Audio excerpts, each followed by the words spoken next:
할렐루야. 하나님의 은혜가 이 시간 우리들 모두에게 임하기를 주님의 이름으로 축원합니다. 서로 인사하십시다. 은혜 많이 받읍시다. 인사하십시오.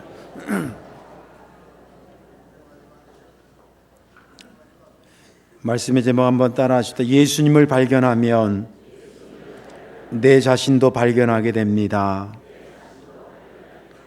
아멘. 믿음 되길 바랍니다. 오래전에 저쪽 교회 있을 때에 이제 교회를 마치면, 예배를 마치면 식당에 가서 밥을 먹잖아요. 이제 꼬맹이들 좋아하고 그러니까 내 식탁에서 이제 애들 꼬맹이도 같이 먹을 때가 왕왕 있었습니다. 그날따라 이제 6살인가 7살 되는 우리 교회 그 집사님 아들내미가 있었는데 걔가 이제 제 식탁에서 같이 먹게 됐어요. 근데 얼마나 까부는지 뭐 소리를 내는 것도 괜찮은데 막 까불어가지고 의자에서 떨어지고 어디 귀퉁이에 부딪힐까 봐 이거 좀 뭐라 그래야 되는데 이거 어떻게 해야 되나. 그러다가 이제 우리 둘째 아들 이름이 하진이거든요. 야 아무개야 너 하진이 형 알지? 그러니까 네 알아요.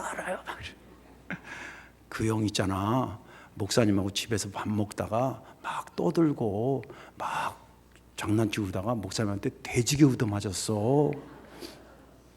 그랬더니 얘가 갑자기 탁 고개도 못 들고 밥 먹어라. 네. 제가 너 나한테 혼난다 얘기 안 하고 그냥 내 아들 얘기만 했거든요. 그랬더니 걔가 지네들하고 내가 장난도 치고 막 놀아주고 그러니까 저를 이제 너무 편하게 생각했나 봐요. 그러다가 아 목사님은 하진 형을 때리기도 하시는 분이구나, 이런 걸 딱 발견하는 순간 자기가 그 앞에서 어떻게 해야 살아나겠구나를 깨달은 거죠. 가지고 아주 얌전해가지고 밥을 잘 먹었어요. 그리고 이제 잘 예쁘게 자랐습니다. 초등학교 때 이제 어른들이 야 너 이 다음에 커서 뭐 될래? 그렇게 물어보잖아요. 그러면 이 녀석은 자기는 최영석 목사님 같은 목사님이 되겠다는 거. 어릴 때부터 기분은 나쁘지 않은데 뭐 초등학생이 그러니까 그러려니 하고 있는데 한 중학교 1학년 때인가 이제 아버지가 분당으로 직장이 옮겨지는 바람에 할 수 없이 이제 교회를 옮겨서 이사를 가가지고, 그래서 나중에 듣기로는 이제 침례교 쪽으로 이제 교회 가까이 가다 보니까 그렇게 갔다고 연락을 받고 그리고 이제 잊어버렸습니다. 그리고 저도 뭐 이쪽으로 오고요. 이제 시간이 그렇게 흘렀어요. 어느 날 한 2년 전인가 전화가 왔어요. 그 아이 엄마한테. 목사님 너무 오래간만에 전화해서 죄송해요. 그래서 아유 어쩐 일 잘 있냐고 뭐 이런 얘기 하는데 어쩐 일이냐 그랬더니 목사님한테 긴하게 좀 상담드릴 게 있어서 전화를 했어요. 조금 전에 온 것처럼 전화가 왔어요. 그래가지고 무슨 내용이냐니까 우리 걔 있잖아요. 걔가 고등학교 때까지 그 목표를 안 버리고 신학대학을 가기로 했다는 거예요. 근데 이제 거기가 침례교니까 담임 목사님 입장에서는 당연히 어디 가라 그러겠어요. 침례교 신학대학을 가라 그렇게 얘기를 하는데 얘는 자기는 죽어도 감리교를 가야겠다고 하는 거예요. 그래서 죽여버리라 그랬지 내가.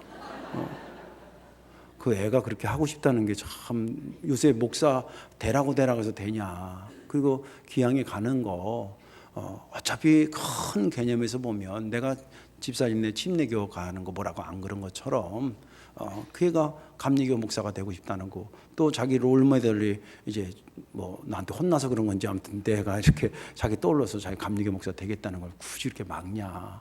그랬더니 아무튼 예 잘 알겠습니다. 그리고 전화 끊고 또 몇 달 뒤에 이제 애를 데리고 왔는데 감리교 신학대학에 붙어가지고 데리고 왔어요. 그래서 내가 칭찬해주고 그 얘기도 하고 그러니까 그 얘기 들으니까 또 딱 굳어요. 여러분들 한 사람도 그 사람이 어떤 분이라는 것을 깨달으면 그 사람에 대해서만 아는 게 아니라 그 사람의 앞에 선 자기 자신에 대해서 발견하게 되는 것입니다. 주님을 제대로 발견하면 주님 앞에 선 내 자신을 제대로 발견하게 되는 것입니다.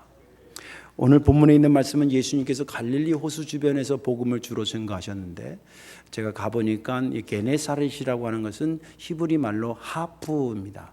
그래서 갈릴리 호수가 하프를 이렇게 세우는 것 같은 모양이에요. 위에 북쪽은 이렇게 넓고 밑으로 내려갈수록 이렇게 얇아요. 그래서 하프 모양을 이렇게 세우는 것 같은데 북쪽에 가보니까 거기서 예수님께서 복음을 증거하신 흔적들이 많이 나오고 신학자들은 거기서 주로 오병이의 기적도 일으키고 산상수훈도 말씀하셨다고 봐요. 근데 거기가 이제 호숫가에서 약간 이렇게 언덕지가 됩니다.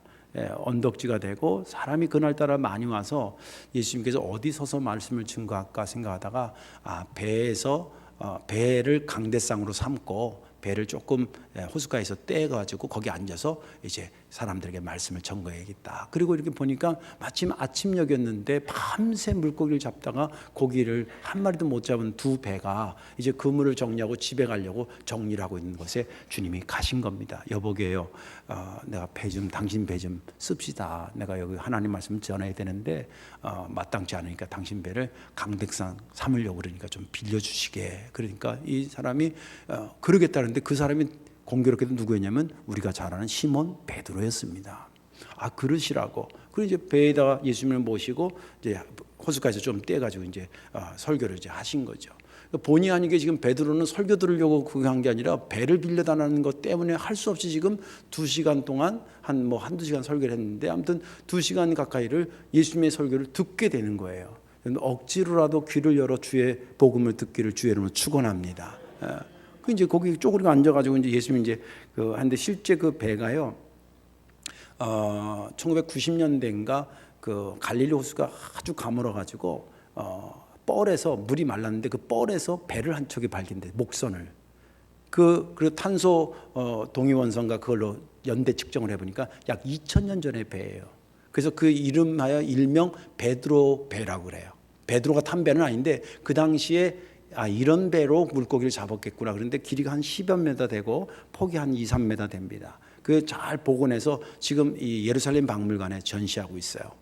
그 배 정도를 탄 겁니다. 그러니까 예수님이 배에서 이렇게 설교하고 아무리 멀리 떨어져 있어봐야 베드로가 한 5m 앞에 우리 장로님보다도 더 가까이 쪼그리고 앉아가지고 이제 배 키를 잡고 앉아서 설교를 본의 아니게 듣게 된 거죠. 설교를 한참 하신 다음에 이제 설교 어느 정도 끝난 다음에 베드로한테 좀 더 깊은 데로 가자는 거예요. 베드로가 왜 그러시냐 그랬더니 물고기를 거기다 금을 던져서 물고기 잡게 해주겠다는 거예요. 베드로가 가면서 뭐라 하냐면 선생님, 제가요 여기 호숫가에서 잔뼈가 굵은 사람입니다. 근데 우리들이 어제 밤새 했는데 한 마리도 못 잡았어요. 그런 날이 있잖아요. 왜냐하면 호수가 이게 조그마한 연못이 아니라 길이가 24km고 폭이 12km 정도 되는 거예요. 갈릴리 호수가. 그러니까 거의 바다 개념이거든요. 그러니까 물고기가 몰려올 때는 잡히지만 또 어떻게 가면 먹은 탐지기도 없던 시대니까 복골복인 거죠. 근데 어제는 해서 오늘 같은 날은 공치는 날입니다. 한 마리도 못 잡았어요. 그런데 말씀을 하니까 제가 그 말씀에 의지해서 가서 한번 그물을 내려보겠습니다. 그리고 이제 조금 깊은 데 가서 그물을 탁 내렸는데 딱 드는 순간에 이게 무게가 완전히 느껴지는 거예요.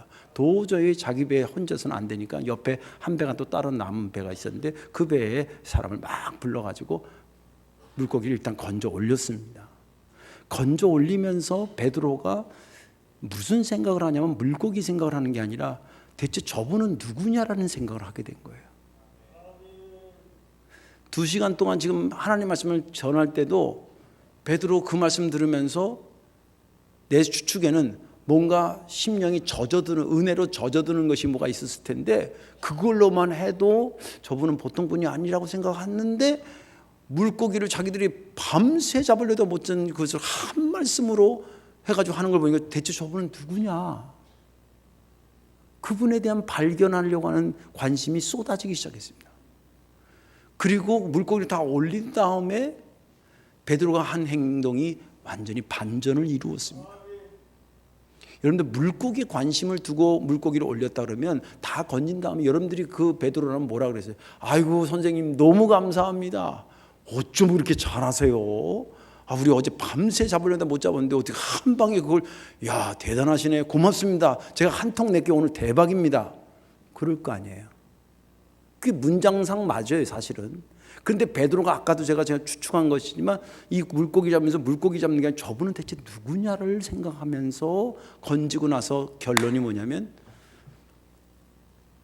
자기와는 질적으로 다른 분이라는 것을 발견하게 됩니다.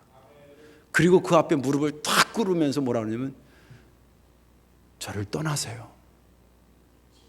저는 죄인입니다. 성경은 그들이 그렇게 많은 것을 잡으면서 놀래서 그랬다라고 얘기합니다. 근데 물고기에 관심 있는 게 아니라 자기가 순간 이분은 보통 분이 아니라는 것을 깨달은 거죠. 그래서 주님께서 뭐라 그러냐면 두려워하지 마라. 이제 이후로는 내가 너를 사람 낚는 어부가 되게 하리라. 그 얘기로 그를 품습니다. 그리고 무트로 나와서 또 나오는 잠깐 동안에 베드로가 나는 그러면 저분 앞에서 나는 누구냐라고 하는 것을 깨닫게 되고, 그리고 도착하자마자 그 귀하게 잡았던 물고기, 또 제산 목록 1호라고 할 수 있는 배, 모든 것을 두고 예수님을 따랐더라까지가 본문의 말씀입니다. 저는 지난 주간에 이 본문을 읽으면서 8절과 11절의 은혜가 됐는데, 8절에 주여 나를 떠나소서 나는 죄인이로소이다. 11절 그들이 배들을 육지에 대고 모든 것을 버려두고 예수를 따르니라. 이 두 가지 공통점은 베드로가 예수님을 발견하면서 동시에 자기의 본래의 모습을 발견하고 죄인이구나, 그리고 나는 저 사람을 따라가야만 되는 존재구나 라고 하는 것을 깨달은 것이 굉장히 저에게 은혜가 됐습니다. 그러면서 영적 원리가 뭐냐면, 그렇지, 내가 나를 발견하지 못하는 것은, 내가 누군지 아직 모르는 것은 내가 제대로 예수를 발견하지 못한 까닭이다. 이런 생각이 들면서 회개도 되고 은혜도 됐습니다. 오늘 말씀에 은혜 받으시고 예수님을 통해서 우리 자신을 다시 한번 깊이 발견하는 귀한 은혜가 있기를 주님의 이름으로 축원합니다. 베드로가 예수님을 발견한 후에 어떤 자기의 모습을 발견했을까요? 첫 번째는 죄인임을 발견했습니다. 8절에 보면 시몬 베드로가 이를 보고 예수의 무릎 아래에 엎드려 이르되 주여 나를 떠나소서 나는 죄인이로소이다. 이 말씀을 깊이 묵상하면 여기에 베드로가 깨달은 게 두 개 있어요. 첫째는 예수님에 대해서 제대로 깨달았다는 것이 있고, 그리고 그 앞에 선 자기는 죄인이라는 것을 제대로 깨달은 것이 함축되어 있습니다. 예수님을 제대로 깨달았다라고 발견했다는 의미를 왜 그렇게 소개를 하냐면, 그 이유가 뭐냐면, 그가 여기 오늘 8절에는 주님을 뭐라고 부르면 주님 그렇게 얘기를 합니다. 그죠? 그런데 그가 원래부터 예수님 만나자마자 주님이라고 부른 사람이 아니에요. 5절을 보세요. 시몬이 대답하여 이르되 누구라 불러요? 선생님 이렇게 부릅니다. 맨 처음에는 선생님으로 불렀던 시몬 베드로가 어떤 과정을 통해서 이분은 도저히 선생님으로 부를 뿐이 아니다라고 하는 생각을 하게 된 거죠. 그리고 그분을 뭐라고 부르냐면 주님이라고 부릅니다. 주님이라는 얘기는 옛날이나 지금이나 아무한테나 불려지는 게 아니에요. 원래 이제 그 소문자 로드는 주종 관계가 있습니다. 예를 들면 사장님이 우리를 말하는 종업원을 했다. 그런 것처럼 당시에 주종 관계에 있을 때 주인이셔 이렇게 부르긴 했어도, 자기가 존경하다고 자기한테 잘해준다고 물고기 대박나게 해줬다고 무조건 주님 그러지는 않아요. 근데 베드로가 이 예수님을 보면서 그가 어떤 것을 깨달았기에, 어떤 것을 발견했기에 주님이라고 발견했냐는 거예요. 예상키는 그가 아까 말한 것처럼 배에서 우연치 않게 주님의 말씀을 한 2시간 동안 들었을 겁니다. 그러면서 마음이 은혜로 촉촉이 젖었을 것이고, 또 자기들은 밤새 하려고 하지 못했던 그 물고기 잡는 것을 한 말씀으로 해결하는 걸 보면서 이런 것이 아울러지면서 저분은 도저히 선생님으로 부를 뿐이 아니라는 것을 알게 됐습니다. 저분은 내 모든 것을 아는, 순수하면 순수하고 진리면 진리고 능력이면 능력, 거의 그들이 생각했던 메시아의 준한 모습을 갖춘 자로 생각하게 됩니다. 그래서 주님 그렇게 얘기하고, 또 여러분들 생각해 보세요. 죄인임을 자기가 깨달게 되는데, 그런데 누구한테 내가 죄인이라고 하는 것을 고백하기 쉽습니까? 에? 법정이나 이런 재판 같은 게 왜 있냐면 이유는 간단해요. 죄를 지었는데 죄를 안 졌다는 거예요. 아니 분명히 죄진 것 같은데, 저 사람이 지은 것 같은데 네가 했지, 그러니까 안 했다는 거예요. 그러다 보니까 재판이 열리는 거 아니겠어요? 저부터도 누구한테 잘못을 시인하는 것이 쉽지 않아요. 그죠? 특히 한국 남자들은 잘못하고 되래.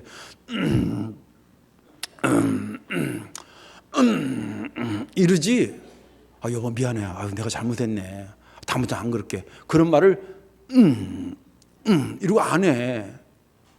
저부터도. 근데 보세요. 베드로가 물고기 잡아준 그분을 보고 어떻게 대체 받길래 그분 앞에 탁탁 해서 고백하기를 주님 전 죄인입니다. 제가 보니까 주님은 저같이 더러운 것하고는 같이 어울릴 분이 아닙니다. 나쁜 의미로 해서 나를 떠나달라고 한 건 아니에요.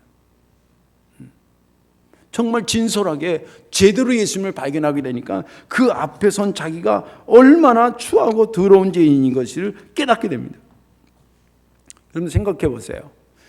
죄가 없는 사람이 죄인이라고 말하는 것도 문제가 있지만 죄가 있는데 죄인이 아니라고 얘기하는 것, 그렇게 말하는 것도 문제가 있지 않아요? 죄인인데 죄가 없다 그러면 그 사람한테는 구세주가 필요 없다는 거 아니에요, 스스로가. 구세주가 필요 없으니까 죄의 문제는 그대로 남아있는 거예요. 자기가 인지하지 못할 것뿐이지만. 죄를 가지고 계속 사함을 받지 못하고 인생을 사는 것은 그런 대로 살 수가 있어요. 그러나 결정적으로 주님의 나라에 들어가지는 못해요. 아무리 부자가 되고 아무리 박사학위를 받았어도 죄의 문제가 해결되지 않은 한 하나님의 집에는 하나님이 오라는 사람만 오게 되는 거예요. 여러분들 집에는 아무나 드립니까? 여러분들이 오라고 한 사람만, 오케이 하는 사람만 여러분 집 앞에 들어올 수 있는 것처럼 하나님의 나라 역시 마찬가지인데 그것이 죄의 문제였다는 거예요. 근데 베드로는 자기가 죄인인 것을 깨닫고 이거 가만히 있으면 안 되겠구나. 이분하고 내가 딴 사람 지네끼리 있을 때는 내가 죄인이 아닌 것 같았는데 이분을 만나고 보니까 나에 대해서 많은 것을 다 아는 분이기도 하고 이분한테 숨길 수도 없고 이분의 순수함과 나의 더러움은 비교가 안 되고 같이 어울려 있을 수 없다고 생각했던 겁니다. 로마서에 보면 하나님의 심판 때 이런 얘기를 합니다. 하나님의 심판이 반드시 있습니다. 저와 여러분도 다 있을 겁니다. 근데 거기는 변호사만 있고 검사가 없어요.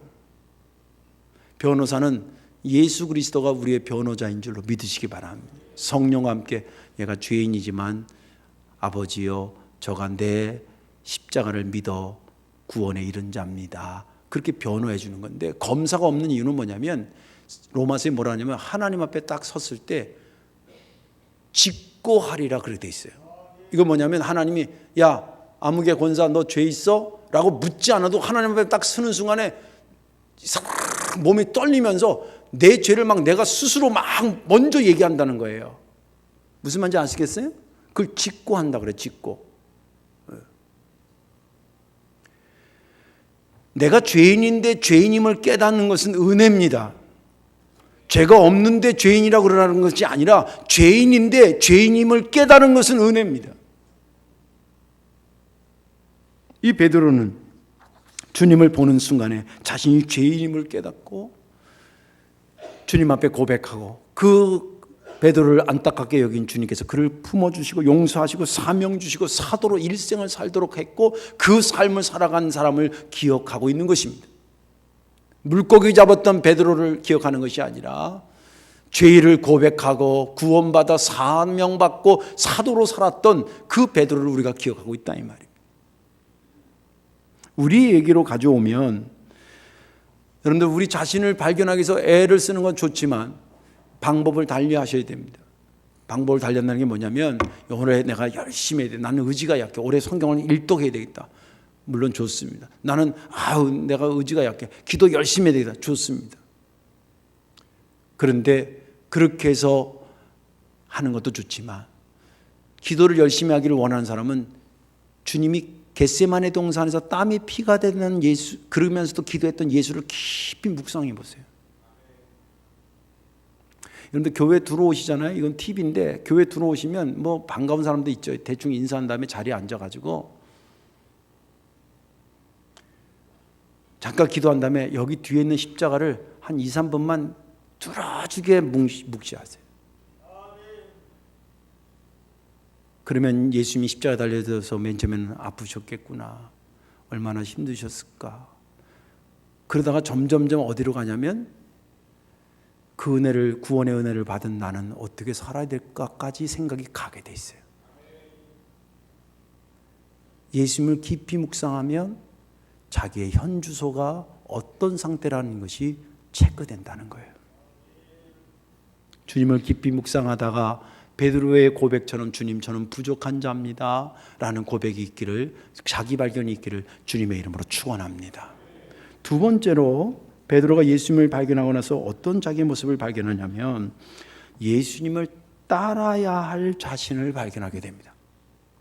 아, 예수님을 따라야 되겠구나.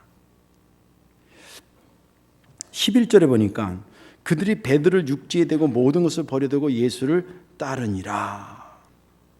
이 말씀은 8절과 연결해서 보셔야 됩니다. 8절에 뭐라 하냐면 자기가 죄인임을 깨닫고 예수님을 떠나세요 이렇게 얘기합니다.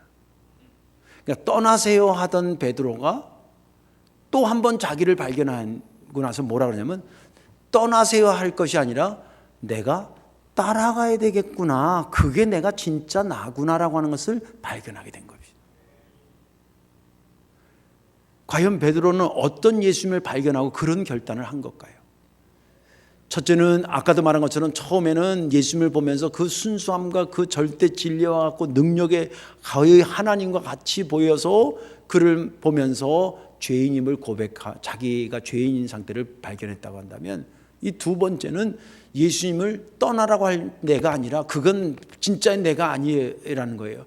진짜 나는 예수님을 따라갈 자라고 하는 거예요. 대체 어떤 것을 예수님한테 봤기 때문에 그가 그랬을까? 우리가 추측을 한번 해볼 수가 있는 것입니다. 이런 것입니다. 예수님께서 베드로가 예수님 떠나세요.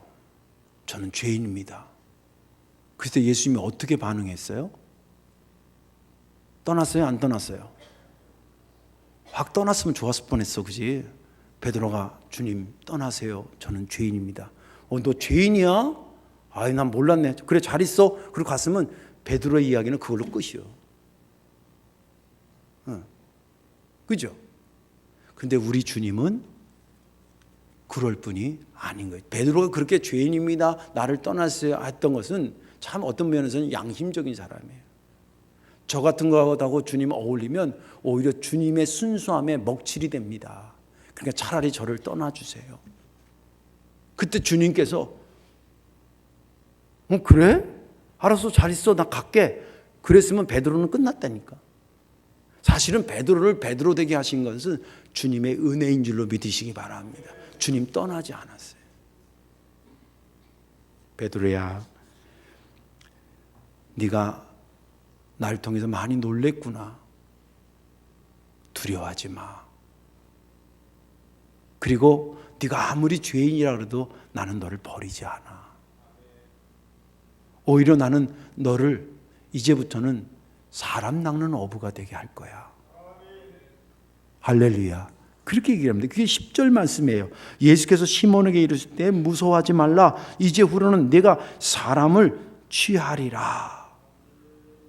아마 베드로한테는 이건 엄청난 충격이었을 거예요. 이자면 사장님, 제가 도저히 자신이 없습니다. 저보다 더 기술자를 쓰시죠. 제가 오늘 그냥 관두겠습니다. 그럴 때 사장님이 내 생각도 그랬어. 진작 좀 내지, 사직서 좀. 내가 너 참느라고 내가 죽은 줄 알았어. 알았어. 저기 잘 가. 그럼 그 사람 끝나는 거예요. 근데 예수님 닮은 사장님, 부족한 거 다 나는 마찬가지지 뭐, 한 번 더 생각해봐요.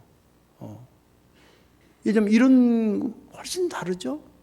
주님이 그러셨다는 거예요. 베드로가 그럴 때 무슨 말이야? 두려워하지 마. 네가 죄인이라고 고백한 거, 네 고백이 틀렸다고 말하진 않았어요. 그 말이 맞긴 맞아. 그렇지. 주님 앞에 죄인 아닌 사람은 의인이 없나니 하나도 없다는데 죄인 아닌 사람이 누가 있겠어요? 베드로, 네 고백이 맞긴 맞아. 그러나 거기서 네 인생은 끝나는 게 아니에요. 내가 너를 어떻게 대하느냐가 네 인생의 결정적인 결과를 가져오는 거야. 우리가 예수를 믿는다라고 하는 맛은 그런 맛입니다. 우리가 솔직하게 나를 주님 앞에 고백하고 내려놨는데, 은혜 받을 자격이 없다고 주님 앞에, 내가 아무리 생각해도 은혜 받을 자격이 없는데 그렇게 고백했는데, 은혜 싫은 사람이 사실 어디 있어요? 여기서 은혜는 받고 싶지만 거기에 비해서 내가 너무 자격이 없다고 고백했더니 주님께서 괜찮아. 내가 너를 붙잡아 사용하고 내가 너를 나의 사람으로 만들어 줄게.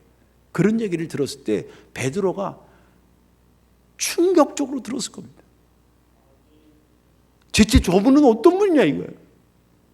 나로 하여금 죄인임을 깨닫게 하시는 것도 어마어마하신데 내가 그것을 고백하고 나를 떠나라 그러는데 떠나지도 않고 나를 붙잡은 것뿐만 아니라 내가 너를 이제 더 큰 사명자로 세운다고 말하는 저분은 누구냐는 거예요.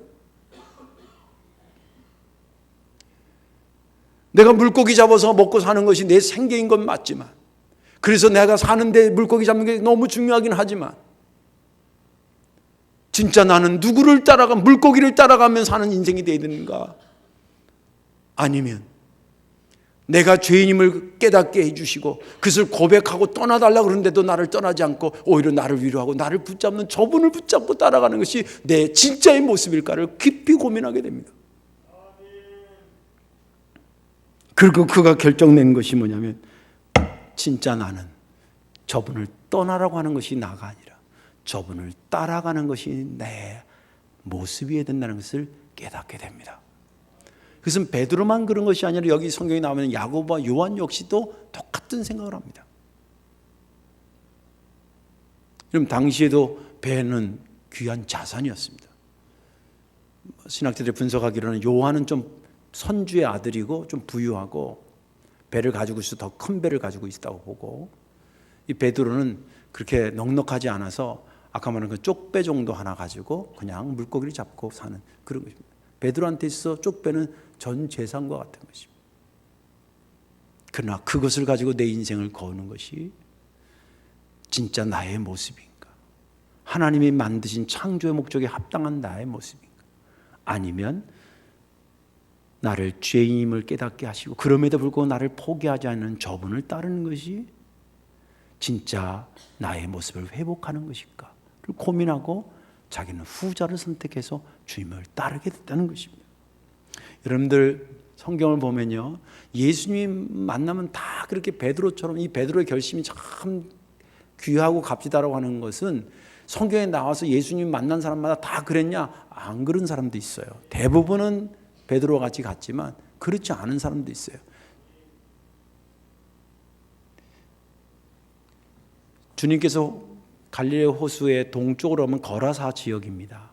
거기에 도착해서 내렸는데 그 마을에 귀신 들려가지고 막 자기 몸을 찢고 막 회방 놀고, 여러분들 동네에, 여기 도시니까 좀 그렇지만 시골 동네에 하나 정신 나간 사람 하나 있어가지고 막 이 집 들락다니고 막 발로 문 차고 막 이런 사람 하나 생기면요, 그 마을 진짜 힘듭니다.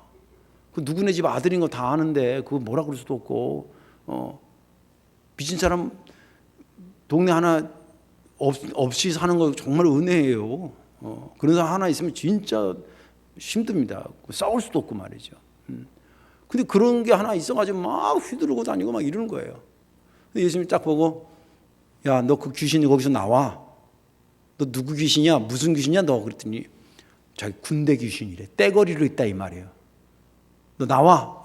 아, 우리 저기 돼지떼한테를 넣어주면 언제겠냐고 해서, 그래 돼지떼로 가. 그래서 돼지떼에 들어가서 돼지가 몰사했습니다. 그 소문이 확 나면서 다른 데 있었던 그 동네 멀리 나가 있던 사람들이 그 소식을 듣고 막 벌떼처럼 달려왔어요. 와서 보니까 귀신 들렸던 사람이 얌전하게 정신 차리고 예수님 옆에 쪼그리고 앉아있네. 그런데 그 장면을 목격한 주민들의 입장이라면 여러분들 뭐라 그래야 돼? 예수님한테, 아이고 예수님 너무 감사해요. 아, 내 말이 이제서 말이지만 저 사람 때문에 우리 동네가 얼마나 쑥대밭인지 몰라요. 막 농사 지어놓으면 막 다 휘짓고 돌아다니고 막 이 집 저 집 들락날락거리고요. 아유 무서워. 어떨 때는 막 칼 들고 휘두르고 다니고 무서워서 죽는 줄 알았어요. 아니 우리도 하지 못한 저 사람을, 그렇지 않아도 예수님에 대한 소문 들었는데 저걸 확 제압해가지고 저 귀신 쫓아내가지고 저렇게 재정진 만든, 너무 감사해요. 주님 그렇게 능력 있는 분인 줄 우리가 이제 봤으니까 우리 동네에 주님께서 능력 베풀어서 아직 병든 사람들 많이 있으니까 그 사람들 좀 와서 좀 기도해 주셔서 고쳐주시고요, 저희들에게 하나님 말씀 좀 잘 가르쳐 주세요. 그러면 저희가 은혜 받고 좋을 것 같아요. 이래야 될 거 아니야 인간들이. 성경에 뭐라 그러는 줄 알아요? 누가복음 8장에 37절 이렇게 얘기하고 있어요. 거라사인 땅 근방 모든 백성이 크게 두려워하여 예수께 떠나 가시기를 구하더라. 예수께서 배에 올라 돌아가실세. 여기는 떠나가달라고 하는 거는 베드로가 죄인입니다 떠나가려고, 이 단어가 비슷하지만 그 뉘앙스가 완전 다른 뉘앙스예요. 아유, 딱 보면서 아유, 고맙긴 고맙지만 더 이상 우리 마을에 있지 말고 떠나달라는 거예요. 예수님 만났다고 다 그런 거 자기를 발견하느냐? 아니. 그래서 아까 베드로의 자기 발견이 정말 우리가 눈여겨봐야 될 것이라는 거예요. 그런 반면에 베드로는 그 주님을 바라보고 내가 따라가야 될 분으로 생각했다는 거예요. 어떤 사람은 떠나가라고 하는데, 거라사인의 지역에 있는 사람은 떠나가라고 하는데 은혜를 받고도 베드로는 주님을 발견하고 거기 따라가도록 삶을 결정했다는 것입니다. 초대교회 삶이 얼마나 어려웠겠어요. 그러나 그들이 하나님을 따르고 그 생명 걸고 그것을 한 것은 주님에 대해서 발견하면 발견할수록 내가 삶을 어떻게 살아야 될지를 알았기 때문에 그렇게 삶을 살아가고, 그렇게 산 사람들을 이름하여 제자라고 말하는 것입니다. 이제 말씀을 정리합니다. 사람들이 자기에 대해서 알아보려고 부단히 노력을 많이 해요. 또 그렇게 하셔야 됩니다. 인간은 영혼 육의 구조로 되어 있기 때문에 몸에 대해서 내 상태를 알아보기 위해서 국가에서도 2년에 한 번씩 건강진단 하라 그러죠. 그리고 또 괜찮으신 분들은 1년에 한 번씩 병원에 가서 종합검진을 합니다. 피도 빼고 또 MRI도 찍고. 이것도 귀찮아요. 그래도 내 몸의 상태를 지금 체크해야 되니까, 그게 지혜로운 거니까 그렇게 시간을 들여서 합니다. 좋은 방법이에요. 또 인간은 정신세계를 갖고 있어요. 그의 지식의 수준도 있고 성격도 있고 취향도 있고, 이런 것들 다 체크하는 방법이 또 많이 심리학 쪽에서 접근해 가서 MBTI라 그래서 사람의 성격을 분석하는 그런 것도 있고요. 그 다음에 또 지식이 얼마나 있는지 시험을 가서 하기도 하고 심리 테스트 같은 것도 합니다. 좋은 방법이라고 생각이 들어요. 자, 그렇다면 인간이 몸과 정신만 있는 게 아니라 영적인 존재잖아요. 그럼 내 영적인 상태를 늘 체크하셔야 됩니다. 그건 어떤 거냐면 예수님을 깊이 발견하라는 거예요. 성경 보는 거 역시도 예수님을 발견하기 위해서 성경을 보는 거예요. 아멘. 그래서 아까도 말한 것처럼 주님의 십자가를 깊이 묵상하면 저분이 얼마나 아팠을까, 힘들었을까 하다가 왜 죽었을까, 나 위해서 돌아가셨는데 그런 은혜를 받은 나는 어떻게 살아야 될까, 여기까지 생각이 가게 돼 있어요. 병자를 향해서 돌봐주셨던 주님의 손길을 깊이 묵상하면 내 손이 그 손 돼야 되지 않겠냐는 생각이 거기까지 가게 돼 있어요. 주님께서 전도하기 힘들지만 전도한 것을 쭉 묵상하다 보면 그 떼약빛에서 복음 증거에서 시내가에서 저기 우물가에서 물 대접받고 이런 얘기 나오면 얼마나 갈증 나면서도 그것을 증거하셨을까. 그걸 하러 전도하러 이 땅에 오셨다고 말씀하신 주님을 깊이 묵상하면 내가 이렇게 편하게 살면 안 되지 생각으로 가게 돼 있어요. 주님을 깊이 묵상하시고 주님을 깊이 발견하십시오. 그것이 곧 나를 발견하는 방법이고 진짜 내가 되는 것입니다. 왜 나를 그렇게 발견해야 될까요? 오늘을 복되게 살고 내일을 하나님의 뜻에 맞춰 살려고 그러면 오늘의 내가 어떤 상태인지를 체크하셔야 됩니다. 그것은 누가 해주는 것이 아니라 우리들 스스로가 하는 것입니다. 올 한 해라는 2020년도 하나님께서 어마어마한 이 시간의 복을 우리에게 주셨습니다. 헛되이 그냥 그런 대로 살던 대로 사는 것도 있겠지만, 그러나 주님을 깊이 묵상하고 그 앞에서 나를 발견한 그 나를 가지고 이 한 해를 승리하며 살아가시기를 주님의 이름으로 축원합니다. 기도하겠습니다. 사랑과 은혜가 많으신 아버지, 정말 감사하고 감사합니다. 베드로가, 선생님이라 불렀던 베드로가 주님이라 고백하고 자신의 죄를 감췄던 베드로가 죄인임을 고백하고 떠나라고 했던 베드로가 따라붙은 베드로가 된 것을 보며 많은 통찰력을 얻게 하시고 은혜 받게 하시니 감사합니다. 베드로가 자신을 그렇게 발견한 것이 주님을 제대로 발견하고 난 다음에 이루어진 일이라고 말씀을 통해 가르쳐 주셨사오니 주여 저희들도 주님을 깊이 배워가기를 원하고 주님을 깊이 묵상하여 발견하기를 원하오니 허락하여 주옵소서. 감사드리며 예수님의 이름으로 기도하옵나이다. 아멘.